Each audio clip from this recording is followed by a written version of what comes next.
Bom, eu estou tendo o prazer de receber aqui o Leonardo Barreto, cientista político, foi nosso aluno lá na UNB, na graduação, ele que tem mestrado e doutorado também pela UNB em ciência política, é um especialista em poder local, foi o tema da tese dele, e que hoje é uma das pessoas que vivem de ciência política, né? Quer dizer, ele é um analista político, ele tem o capital político, não é?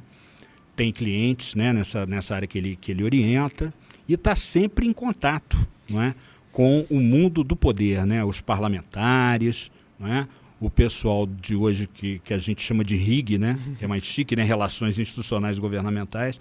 Então dizer que é uma honra, um prazer, uma alegria muito grande ter você aqui, Léo. Prazer é todo meu, Paulo. Você sabe que eu tenho admiração desde a graduação, né, dos seminários roleta russa, né, que você colocava lá pra gente e para mim é um motivo muito de honra e de alegria poder estar aqui conversando contigo. Muito obrigado. Sobre filosofia política, né, que é uma paixão comum que nós temos. Você, né, Léo, você me brindou recentemente com um pedido que eu fiz, você atendeu, para minha alegria. Você elaborou um pequeno ensaio sobre Maquiavel, né? Quer dizer, eu vi ali que você espremeu ali, porque o espaço que eu te passei era curto, né? Mas você conseguiu tirar, eu acho que a essência da coisa, né? Aí, deixa eu começar fazendo uma pergunta a você. Eu sei que você tem perguntas para mim, a gente vai bater numa bola, mas deixa eu começar a fazer uma pergunta para você, que é a seguinte.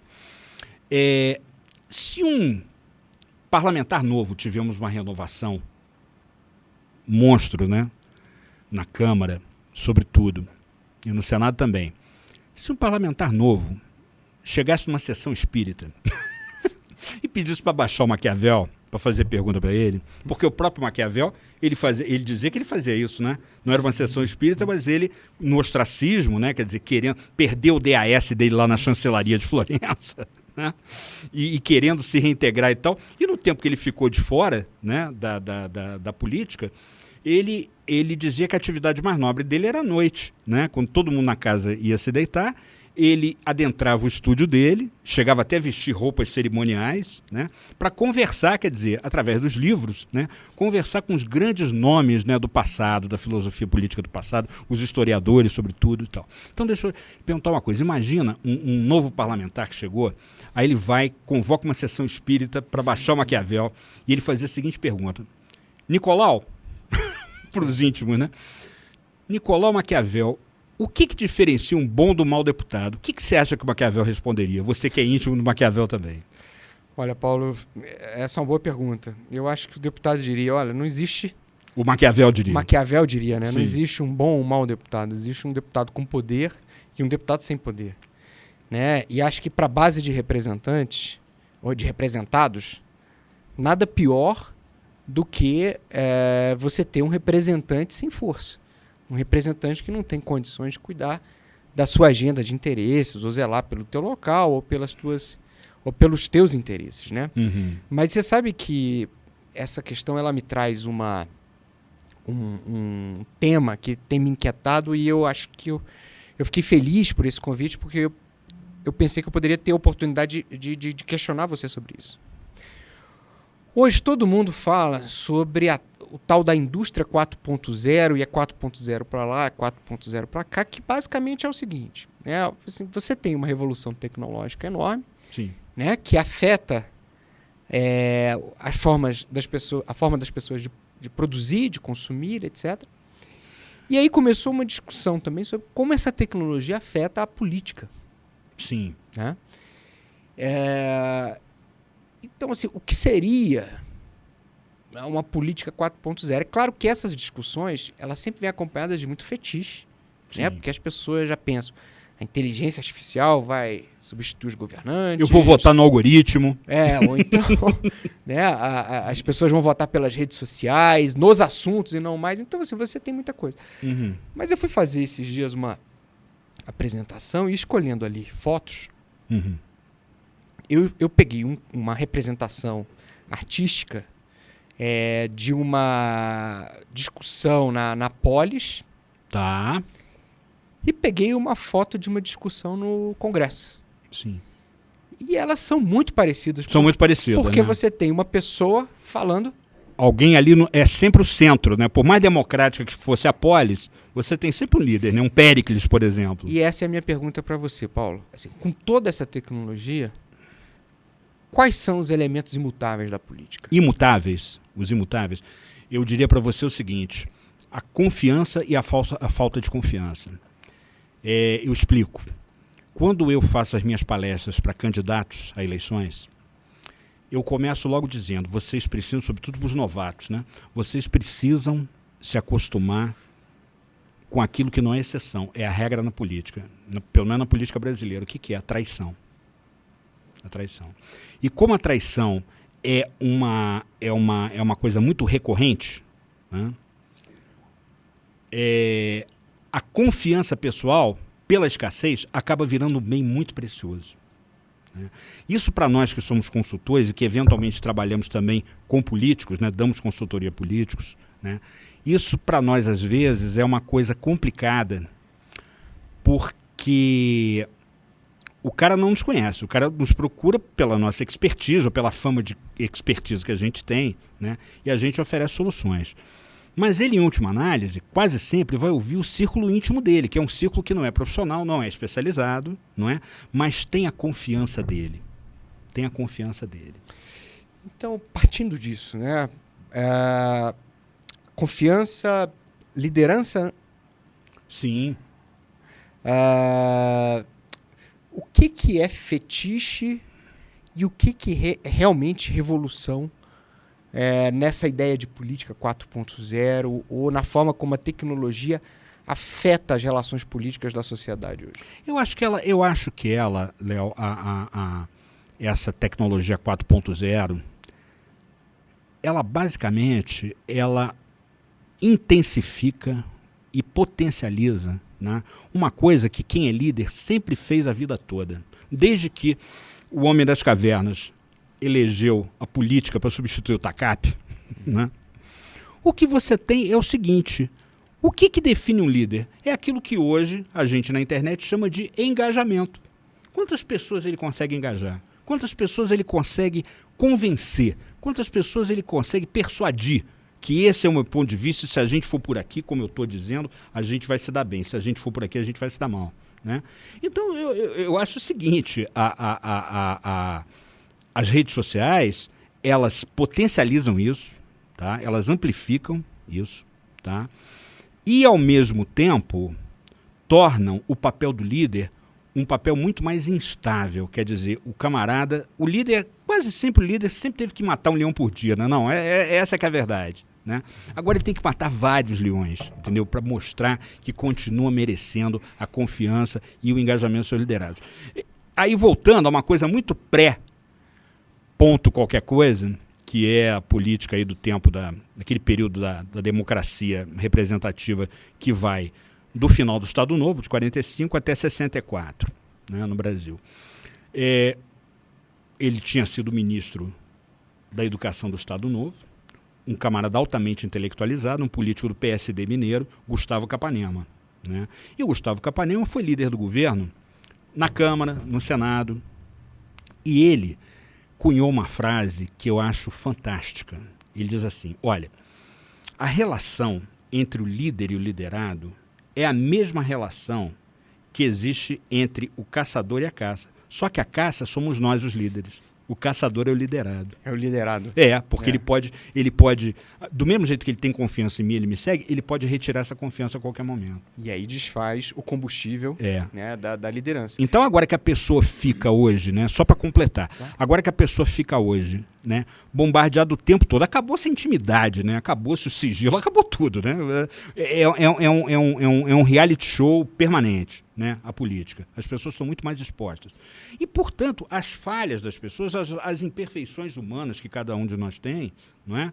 No caso do líder, né, isso vai ser amplificado. Você vai botar uma tremenda de uma lupa, vai ver aquilo 200 vezes maior, né? Então, para o cara se manter líder, eu acho que vai ficar mais difícil. E é muito curioso, né, Paulo? Porque eu lembro que nas manifestações de 2013, o governo, à época, procurava os líderes, né, das manifestações. Como e não achava. Caminhoneiros também. E não achava. Né? Não tem liderança, não tem com quem dialogar. E eu lembro que naquela época, alguns colegas, né, todos nós muito impactados, né, pelo que estava acontecendo, imaginava que, uau, será que então as redes sociais decretaram o fim da liderança? Né? Eu lembro de uma menina que liderava aqui em Brasília, quer dizer, liderava não, que tinha sido uma das organizadoras da Marcha do Vinagre. Sim, né? sim. O vinagre, ele era um antídoto contra o gás de pimenta. Né? Gás de pimenta, ok. Exatamente. E aí eu fui fazer um debate com ela na TV Brasil. Primeiro, a TV teve um trabalho horrível para achar alguém que pudesse ser identificado como uma liderança. Porque era uma coisa muito difusa naquele momento, né? E ela me relatou que quando ela disse, né, ali ao pessoal da marcha que ela iria a um programa de TV falar em nome da marcha, sim, ela foi agredida, né? Ela foi desautorizada. Por quê? Porque ele dizia, não existe liderança, né? Você não nos representa, né? Essa frase. Entendi. Mas depois de 2013, né, a gente vem para uma presidência da República que exalta uma liderança que talvez tenha... É claro que é cedo para dizer, mas pode vir a ter uma importância tão grande quanto teve o próprio Lula, o próprio Getúlio Vargas. Você está falando do Bolsonaro, né? Do Bolsonaro. Uma liderança... Então, concordo assim, contigo.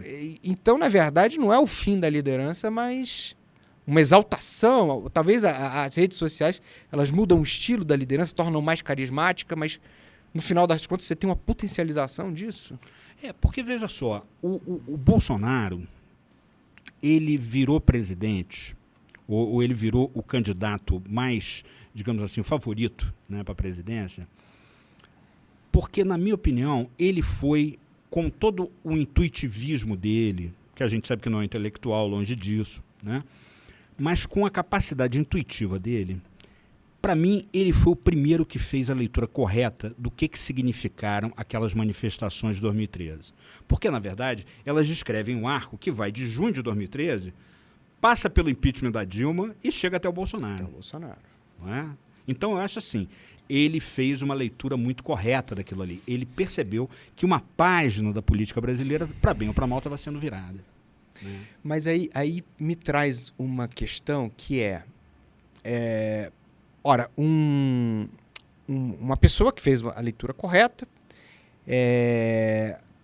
teve nas redes sociais um canal que permitiu a ele dispensar outros...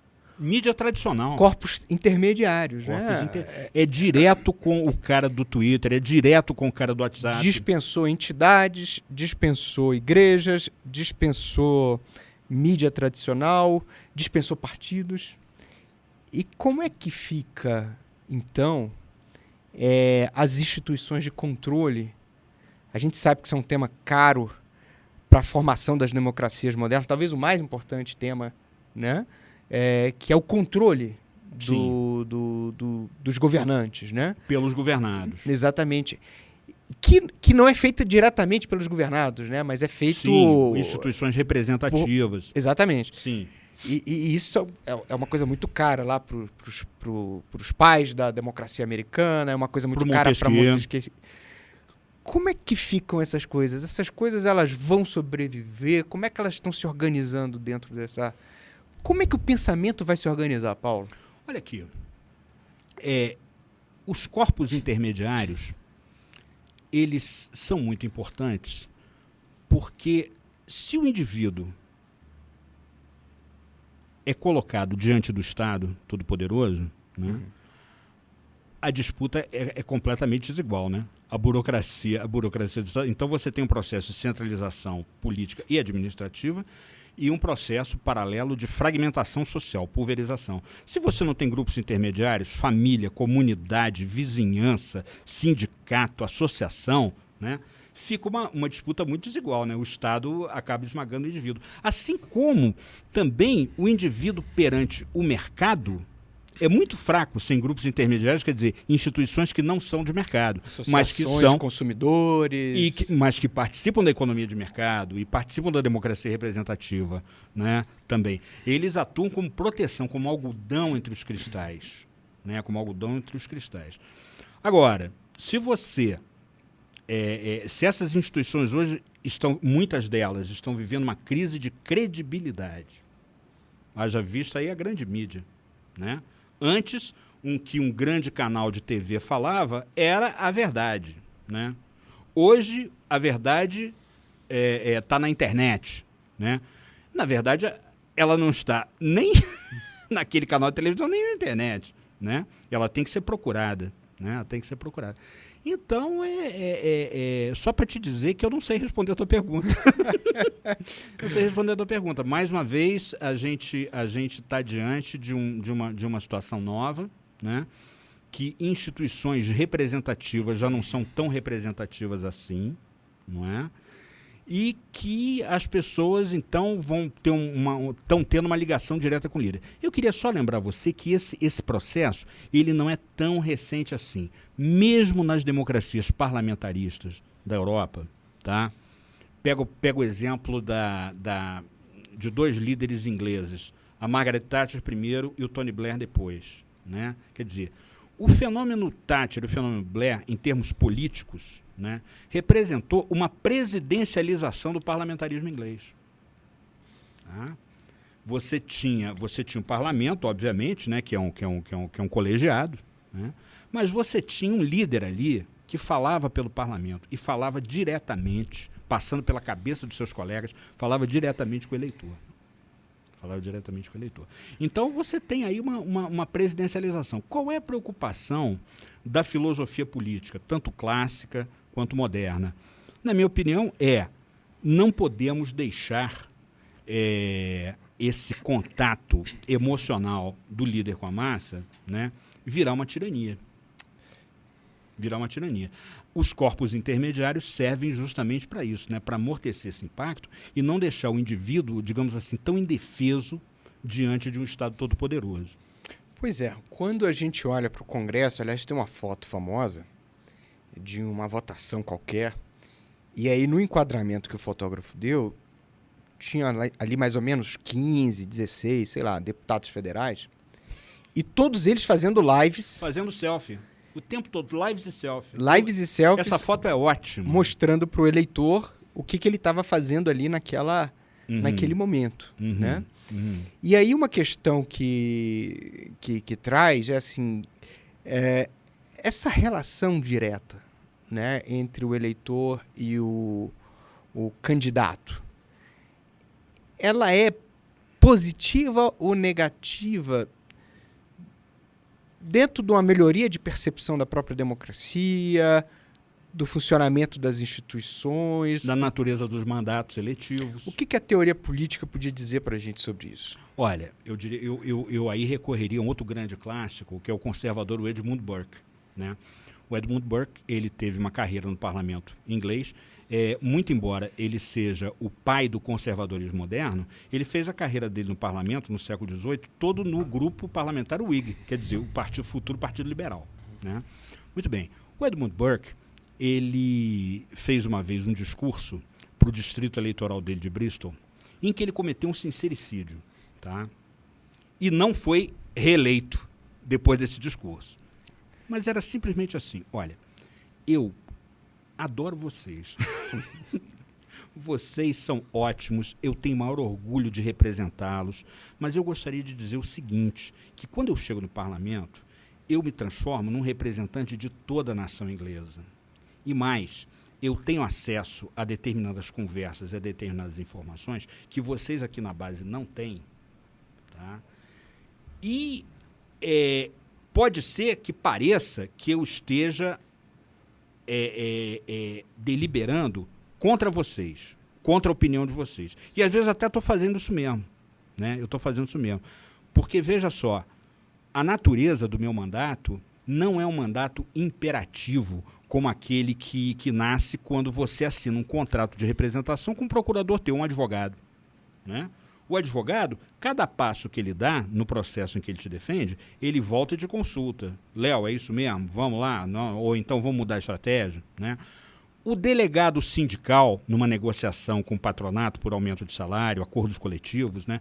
Mais ou menos a mesma coisa. Né? Ele vai até certo ponto da negociação, depois ele chega e fala para o patrão do outro lado da mesa, peraí que eu vou convocar a Assembleia para saber se a Assembleia concorda que eu feche esse acordo contigo. Ele vai lá. Esse é o mandato imperativo. O mandato de representação de interesses gerais é o mandato fiduciário, quer dizer, é um mandato em confiança. Né? Você não tem controle nenhum sobre o teu mandatário? Você tem. Sabe quando? Quando vem uma outra eleição e você diz assim, ó, esse camarada aí não me representou, tchau, vou votar em outro. Exatamente. Né? Tanto que o Burke, ele perdeu a eleição lá em Bristol e depois digamos assim, o patrono dele, o líder da facção a qual ele estava ligado, né, teve que arranjar um pocket borough, né, teve que arranjar um distrito bem facinho, bem tranquilo de ganhar, porque estava na área de influência desse grande político, né, e aí o Burke passou a sempre se eleger e se reeleger por lá, né.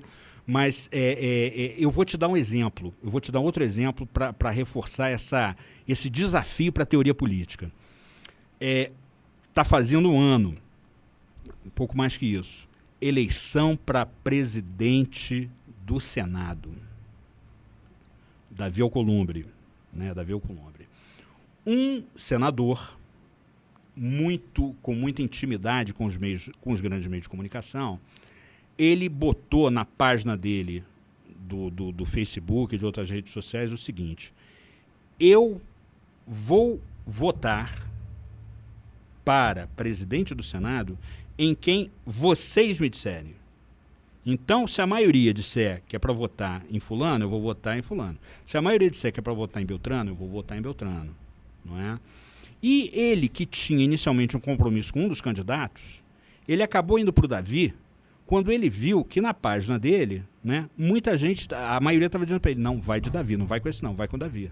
Vai com o Davi. E ele foi e obedeceu. Quer dizer, isso aí, ele deu um tiro mortal, né, no mandato de representação de interesses gerais, que é o mandato fiduciário. Então, quer dizer, é um mandato imperativo. Então, agora quer dizer que o cara, para cada decisão que ele vai tomar, ele tem que consultar as redes sociais dele. Agora, eu te pergunto o seguinte, Léo. Dada a variedade, a quantidade e a complexidade de certos assuntos que são decididos no parlamento, você acha que o eleitor ele tem tempo e tem condições, não é, para orientar o representante dele em todos esses assuntos? Pois é. Você sabe que nessa questão da eleição do Davi, ela é muito curiosa, porque você tem uma questão aí que é o novo corpo intermediário, que é a rede social. Tá. Interessante, eu não tinha pensado nisso, é isso aí. Pois é. E ela acaba com corpos intermediários, né, antigos, mas ela própria vira um novo corpo intermediário. Porque ela não é um canal direto, né? Ela tem ali por mais que pareça um canal direto Sim. de contato, né, entre as pessoas e o seu representante, o fato é que existe um algoritmo, uma ordem, olha aí, né, dentro daquela rede, que escolhe quem vai receber e quem não vai receber determinadas mensagens. Ninguém recebe todas as mensagens. Exatamente. Então, a própria rede tem o seu interesse. Tá. Né? Ela tem a sua lógica que pode enganar as pessoas no aspecto no sentido de que elas acham que estão tendo acesso a todo o universo de opinião e, na verdade, não estão. Estão tendo acesso àquilo que o algoritmo determina que é. Né? Uhum. Aliás, uma informação, numa discussão que aconteceu no ano passado, sobre as Big Techs nos Estados Unidos, que hoje lutam muito para não serem declaradas empresas de utilidade pública pelo Congresso americano, já gastam mais dinheiro com lobby do que as indústrias petrolíferas. E que os bancos... que todo mundo. Hoje, né? A grande tecnologia, né, Google, né, Microsoft, né, a grande tecnologia hoje são os grandes lobistas no Congresso americano. Mas aí, voltando à sua pergunta, que é uma pergunta de filosofia política, né? Os representados têm condições, né? Eu vou trazer um trechinho uma ideia que sempre foi muito simpático, do John Stuart Mill, né? Sim. Que ele diz assim, olha, o acesso dos trabalhadores, né? Ele estava muito preocupado com a chegada, com a urbanização da Inglaterra e suas consequências sobre o sistema político. Porque, só lembrando aqui para quem está nos assistindo e ouvindo, na Inglaterra, como em muitos outros países, né, no século XIX, o voto era censitário, quer dizer, se fazia um censo de renda pela renda que a pessoa pagava de tributos, né, imposto de renda, e aí pessoas abaixo de determinada renda anual não podiam votar, muito menos ser votadas, né? E com o tempo o sufrágio foi se universalizando e camadas não proprietárias, pobres, né, trabalhadores, operários, né, passaram a participar do jogo político, e essa mudança quantitativa produziu uma mudança qualitativa também, né? Os partidos tiveram que se profissionalizar, não podiam ser mais grupos de notáveis, tinham que ser máquinas burocráticas e por aí vai, só lembrando isso. E aí o Mill, olhando para essa massa que se concentrava nas cidades e que poderia pressionar o sistema político, né? Uhum. Talvez eu tenha lido Mill com você, né? Sobre a liberdade. Na teoria política moderna. Né? Isso. E o Mill, ele fica preocupado e pensa assim, olha, o sistema precisa achar uma maneira de incorporar essas pessoas. Isso. Né? E acho que tem um trecho lá que ele diz que a interação das pessoas no processo político, né, no momento em que elas fossem admitidas, né, para participar do processo político, se tornariam cavalheiros, né? Gentleman, né? Do ponto de vista que é uma coisa que o Tocqueville traz também, né? Você, olha, no momento que você frequentar espaços de socialização, de discussão de questões públicas, você amplia a sua capacidade Você vai refinando, Você vai refinando. A Carol Pateman, que escreve sobre teoria da participação nos Estados Unidos, ela tem aquele negócio, olha, participação só se aprende participando. Sim, né? Sim, é verdade. Que é uma coisa... Isso é tocqueviliano também, hein? Que é tocqueviliano, né? E aí o que acontece? Se você for pensar assim, o que vai acontecer, né, com essa relação entre representados e representantes no Brasil... Se você quiser uma opinião otimista, né? Pode ser que, embora a rede social tenha criado um grande barulho, um grande tumulto... Nichos de ódio, né? Mas será que isso vai ter um efeito de socialização do ponto de vista da formação desse cara para discutir em ambientes polarizados sobre ideias de políticas públicas? Olha, o que a gente vê, né? E aí... momentaneamente, pelo menos inicialmente, não fazer nenhum juízo de valor com relação a isso. O que a gente vê é que nunca teve tanta gente interessada em discutir política como hoje, né? Nos últimos anos, isso daí, para mim, foi uma grande revelação. Né? As pessoas estão discutindo, nem sempre discutem da maneira mais civilizada, como a gente gostaria, né? Mas discutem política. Saem dando pancada por aí, levando pancada também, mas discutindo política, né? Se essa é uma socialização do bem ou uma socialização do mal, não sei. Mas que é uma forma de socialização política, As pessoas passam a se interessar. Você veja o seguinte, quem é que há 10 anos, 20 anos, poderia imaginar que o eleitor médio, que é essa figura que não existe, né? Que o eleitor médio, ele saberia de cor o nome dos 11 ministros do STF. E do presidente da Câmara, e do presidente do Senado. Discutiria a sucessão desse pessoal. Exatamente. Assim, acho que se a gente for conservador, né, do ponto de vista do Burke, isso, né, de ser cético, de ter cuidado. Não destruir as instituições que estão aí há muito tempo, pelo menos assim. Está aí há muito tempo por quê, né? Vamos ver, né? Exatamente. Você tem que pensar, inclusive, em estruturas... em corpos intermediários, inclusive, para moderar esse novo estado de polarização que levou o Brasil, no dia do impeachment da ex-presidente Dilma, a ter um muro no meio da esplanada. Teve que ter um muro, eu me lembro. Separando as pessoas, né? Porque senão as pessoas iam se agredir. Exatamente. Exatamente. Então, o primeiro impulso não foi lá, talvez, tão positivo, mas talvez você tenha nas redes sociais um efeito semelhante, ou talvez seja um evento semelhante a que o Stuart Mill estava narrando lá na Inglaterra. E de você Quer dizer, essas pessoas novas vão chegar na política E se tudo der certo, vão se tornar gentlemen, né? Sei. Isso aí eu ainda tô para ver. Viu? Isso aí eu ainda tô para ver. O que eu acho é o seguinte, a gente fica meio perplexo, porque outro grande nome da filosofia política, que foi o Benjamin Constant de Rebec, que não é o nosso aqui. O nosso aqui, o Benjamin Constant Botelho de Magalhães, né, que foi um dos grandes nomes aí da Proclamação da República Militar. O Benjamin Constant de Rebec, lá na primeira metade do século XIX, na França, ele era suíço, né, franco-suíço. Ele fez, em 1819, uma grande palestra no Ateneu de Paris, intitulada A Democracia, a Liberdade dos Antigos comparada à Liberdade dos Modernos. Exatamente. Né? Então, o que era a liberdade dos antigos? A liberdade dos antigos era participar, não é, daquelas pequenas democracias ou daquelas pequenas repúblicas do mundo antigo, né? Roma republicana, sobretudo a Grécia democrática, Atenas democrática. Né? E o que é a liberdade moderna? A liberdade moderna é justamente a liberdade que você tem até de optar por não participar da política. Por quê? Porque os territórios hoje, os territórios dos grandes estados nacionais, são muito maiores do que os territórios das antigas cidades-estado gregas ou da República Romana, no seu início. Depois virou império, mas enfim, no começo era pequeno, era Roma, né? A população aumentou. Com o aumento da população, você tem uma complexidade maior da divisão do trabalho, né?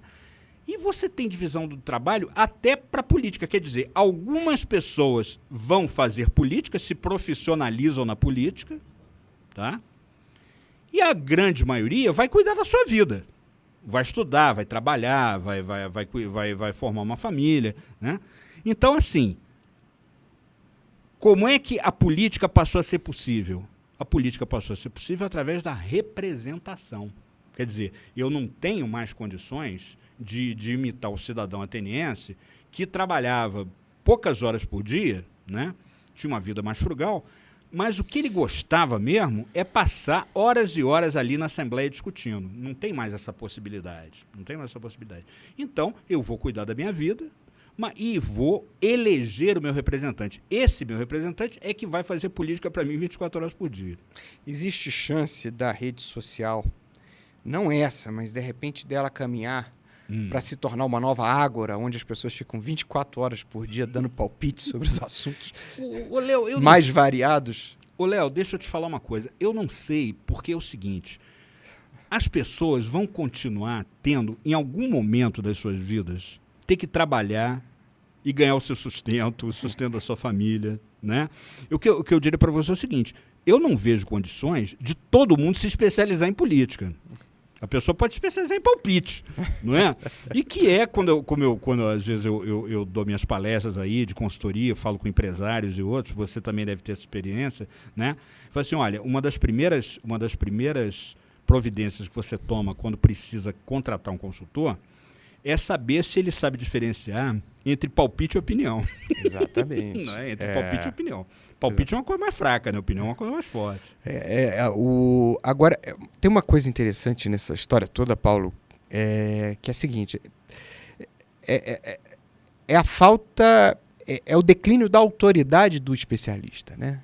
Ah, com certeza. Com certeza. Porque... A credibilidade do especialista está na berlinda hoje. O palpite... tem mais força que a opinião em vários momentos hoje. Engaja mais nas redes. E eu acho que uma coisa engraçada das redes sociais, eu sempre disse para os meus alunos, né, o seguinte, a ciência política em muitos momentos é quantificar o fenômeno político, né? Sim, claro. E aí os números de curtidas, números de likes, números disso e aquilo, acabam fazendo uma quantificação em tempo real da aderência de determinado palpite, né? Sim. Pode ser uma coisa completamente errada. Por exemplo, terra plana. Mas se teve muitos likes, você opa, terra plana. E isso é uma questão complicada, porque ler uma opinião ou um argumento é muito mais difícil, né? Sim, do que ouvir um palpite lacrador, né? Isso. Uma coisa que engaja a emoção da pessoa.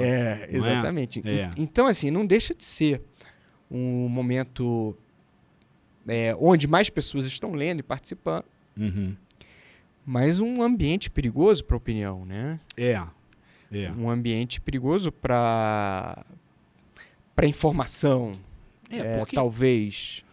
porque veja só, a gente estava falando, um pouco antes de começar aqui, a gente estava falando dos grandes meios de comunicação, né? Aham. O que os grandes jornais, o que os grandes canais noticiosos, né, faziam, ainda tentam fazer, né?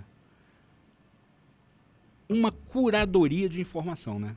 É isso. Uma curadoria de informação. Quer dizer, eu vou pegar o dado bruto, eu, repórter, eu vou pegar o dado bruto, a informação bruta na rua, não é? Levo para a redação, e aí eu e meu editor vamos dar um cabeça, tronco e membros para aquilo ali, né? Obviamente, cada um vai montar o seu Frankenstein da sua maneira, né? Porque as pessoas têm opinião, as pessoas têm preferências, né? Mas vai apresentar aquilo de uma forma que a gente acha inteligível e compreensível para o leitor, para o telespectador, ou para o ouvinte de rádio também, né? Só que hoje esse trabalho está sendo brutalmente desacreditado. A gente não precisa nem entrar no mérito se a grande mídia merece ou não merece o desprezo que é votado a ela hoje por muita gente, tá? Eu tenho opinião de que essa turma foi muito arrogante durante uma certa época aí, né? E hoje está recebendo o troco. Está recebendo troco, né? Mas, enfim, isso aí é uma outra discussão, para uma outra hora. O que eu quero dizer é isso. Você hoje não tem curadoria de informação nas redes sociais. Então, passa boi, passa boiada, passa muita coisa boa, mas passa muita coisa ruim também. E tem uma coisa de estilo, esse estilo lacração, a imprensa... ela tenta assimilar, porque ela corre atrás. Sim. Né, do... se o cara está se informando de um jeito diferente por um outro lugar, ela corre atrás. Eu estava agora mesmo conversando com um amigo jornalista do Wall Street Journal, Paulo Trevisani. Paulo Trevisani, nosso amigo, Nosso amigo. E ele estava dizendo o seguinte, ele cunhou uma expressão que eu achei engraçada. O jornalismo de citação, né? Na verdade, o que é? O que importa na fala de um cara é a citação. Sei. Abre aspas... O Paulo Guedes, tá, numa declaração infeliz, diz assim, agora até a empregada doméstica ia para Disney. O que ele estava querendo dizer é que a economia estava distorcida de tal maneira, né? Que, por exemplo, as pessoas começaram a achar normal que uma pessoa saísse da sua cidade, em Brasília, São Paulo, no Rio, fosse a Miami fazer um enxoval, voltasse, e isso compensasse financeiramente. Ou fosse a Nova York comprar um iPhone e mais barato. A diferença do preço dele para o que é cobrado aqui no Brasil ainda cobria o preço da passagem. Com certeza. E as pessoas achavam que isso era normal, né? Ou seja, o que ele estava querendo dizer era a economia estava distorcida. A nossa estrutura de custo é distorcida Mas por causa da tributação, mas não dos importa custos o de argumento. transação. O que importa é a citação. É a citação. O que importa é a frase. Né? Né? O raciocínio que está por trás disso, dessa frase que repetimos. Que ele fez infeliz. Questão de tentar explicar. Né? Aí assim, só piora, né? Aí piorou. Mas a questão é o foco não na discussão em si, Sim. mas na frase, na citação. O jornalismo de citação. O jornalismo de citação. Não sei. E quanto mais bombástica a frase, quanto mais bombástica a citação, melhor, né? Quer dizer, produz mais engajamento, contra e a favor. Me lembrou a Marta Suplicy no famoso Relaxa e Goza. Isso. Que já foi numa época meio pré-internet, ainda não tinha redes sociais e tal, mas ela, né? Que era um fato curioso, porque a entrevista já havia acabado, né? Os assessores super felizes, porque ela tinha saído bem. E aí um jornalista ali, na última pergunta, o pessoal já aguardando as câmeras, pergunta assim, ministra, mas assim, qual o recado que a senhora quer dar para aquelas pessoas que passaram horas aí nos aeroportos e tal? Assim, olha, se você já passou por isso tudo, chegou no seu lugar, agora relaxa e goza. Ou seja, aquilo ali acabou com ela. Né? Assim como essa declaração do... Não acho que vai ter repercussões muito grandes, mas é sempre uma coisa chata, né? Porque o pessoal fica reverberando. Aí a questão estamos todos, não apenas políticos, autoridades, mas todos muito expostos, porque toda hora alguém fala uma bobagem, né? Acabou a intimidade, né? A intimidade acabou, Você acabou sabe, a Paulo, privacidade. um amigo meu que é um socialista, né? Sim. Eu também tenho alguns amigos aí. Ele dizia o seguinte, que as redes sociais formam, né, o principal instrumento para a construção do socialismo. Ah, é? Por quê? Por quê? Porque elas acabaram com o espaço privado, acabaram com a privacidade. Socializaram tudo, né? Socializaram tudo. Socializaram tudo, é verdade. Tudo é público agora. Tudo é público. Tudo é público. Pode não ser estatal, mas é público. E por boa vontade, quer dizer, pela vontade das pessoas, né, que fazem questão de mostrar. Mais importante do que eu comer o prato é eu fotografar o prato e botar na minha rede social. Será, né? Paulo, que a gente vai caminhar para um 1984 aí por vontade deliberada de todos? Né? Exatamente. Não é um Big Brother imposto, né? É um Big Brother autoimposto. Né? Autoimposto. Né? Agora, eu brinco, né, com as pessoas, né? Algoritmo, você ainda vai eleger um. Né? E aí entra, talvez, essa que seja uma discussão, talvez a discussão mais importante para o futuro da democracia. Sim. Como é que faz esse algoritmo? Né? A gente deve regular isso ou não? Sim. Isso é regulável? É regulável? Né? Porque se você tem Antigamente você tinha, né? Os corpos editoriais dos veículos de mídia. Pronto. Eram os algoritmos da sua época. Porque definiam o que cada um ia ver. Faziam a curadoria. Exatamente. Tipo, o editor... A reunião de pauta... Né? Exato. A reunião de pauta. Você definir o que vai cobrir, o que não vai cobrir. E no final da tarde, quando o repórter trazia a informação, o editor definia o que vai ser primeira página, o que vai lá para dentro, o que não vai constar. E por aí vai, né? E o algoritmo hoje? Né? Ele define também o que você vai ver e o que você não vai ver. Né? Baseado nas suas próprias preferências. Você fala, entre aspas, pro algoritmo, né, do que você gosta mais, do que você gosta menos, não é? Cria as bolhas. E você cria as bolhas. Quer dizer, em vez de... Eu me lembro bem, cara, quando começou a internet, começou a coisa dos motores de busca, né? Antes era o Yahoo, né? Depois o Google. Não é? Eu me lembro que havia uma grande esperança nossa, dos professores, dos acadêmicos, assim, poxa, com tanta informação no mundo hoje acessível, graças a esses instrumentos, a variedade de fontes vai tornar os trabalhos dos nossos alunos muito mais interessantes. Não, as pessoas vão nos trends. Nos trends. Os trabalhos, eles passam a citar todas as mesmas fontes. Exato. As mesmas fontes. Então não levou a uma diversidade, né, de opiniões. Levou a um afunilamento, da mesma forma que hoje as redes sociais, impulsionadas por esse algoritmo, levam as chamadas bolhas, né? E uma bolha não se comunica com a outra, né? Aí você vai ter os deputados de bolhas, né? Os deputados de bolhas, exatamente. Isso aí. Exatamente. Isso aí. Ou seja, para dar uma resumida aqui, para mim mesmo, né, para eu entender. Para nós, Você tem elementos da política que são imutáveis: confiança, desconfiança, sim, liderança, engajamento, conexão, né? Empatia, né? A capacidade de você... Carisma, né? Poder, enfim. Sim. As tecnologias, elas lançam desafios, mas elas não mudam a essência da política, né? Assim, o processo...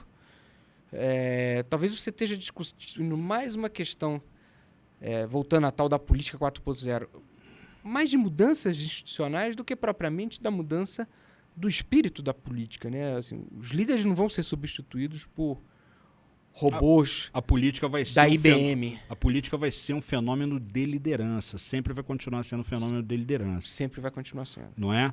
Agora, eu acho que é interessante porque, como o algoritmo ele vai se definir e ele vai operar com base nas suas preferências, mesmo que você não saiba disso, né?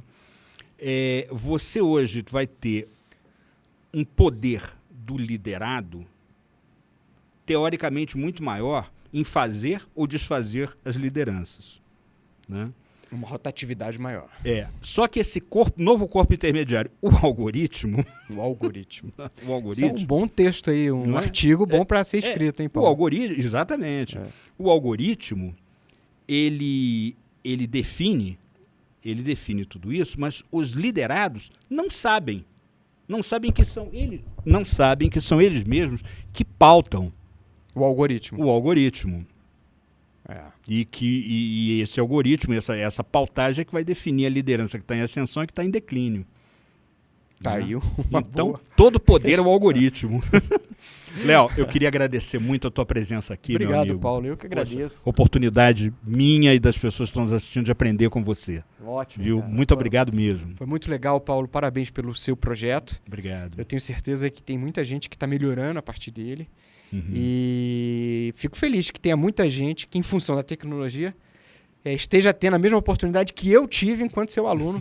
Presencialmente. Na universidade, de me tornar um gentleman, né? Com certeza você se tornem um gentleman, né? É isso mesmo. A partir das suas aulas, das suas contribuições, dos seus argumentos sempre muito inteligentes e elucidantes e edificadores. Essa é a palavra que eu estava buscando. Poxa, Léo, muito obrigado. Tá bom, um abraço, Paulo. Até a próxima. E aí, legal? Fechou? Deu certo? Bacana.